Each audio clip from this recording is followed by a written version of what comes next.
At Copenhagen, this December, weeks away, a treaty will be signed. Your president will sign it. Most of the third world countries will sign it because they think they're going to get money out of it. Most of the left-wing regimes around the world, like the European Union, will rubber stamp it. Virtually nobody won't sign it. I have read that treaty, and what it says is this, that a world government is going to be created. The word government actually appears as the first of three purposes of the new entity. The second purpose is the transfer of wealth from the countries of the West to third world countries in satisfaction of what is called coyly a climate debt, because we've been burning CO2 and they haven't, and we've been screwing up the climate. We haven't been screwing up the climate, but that's the line. And the third purpose of this new entity, this government, is enforcement. How many of you think that the word election or democracy or vote or ballot occurs anywhere in the 200 pages of that treaty? Quite right, it doesn't appear once.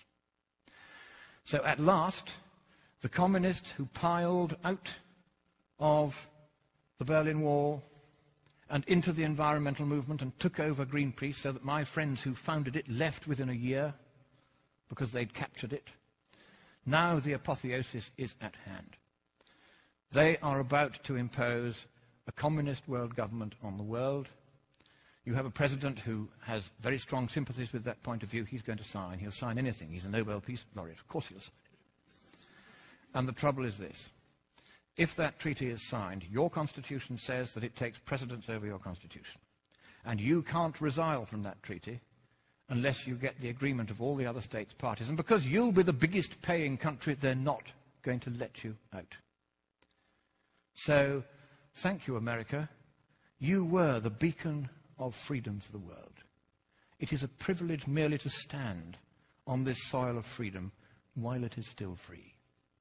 But in the next few weeks, unless you stop it, your president will sign your freedom, your democracy, and your prosperity away forever, and neither you nor any subsequent government you may elect will have any power whatsoever to take it back again.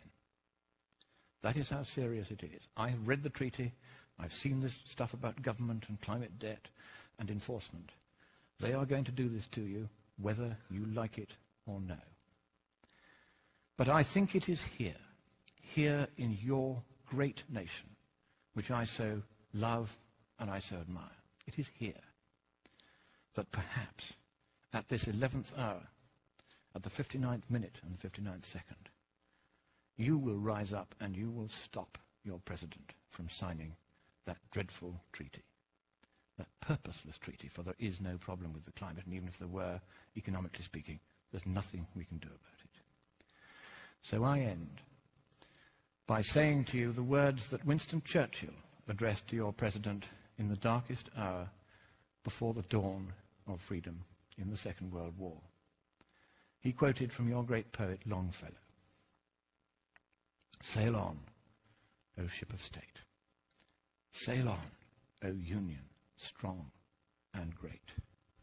Humanity, with all its fears, with all the hopes of future years, is hanging breathless on thy fate."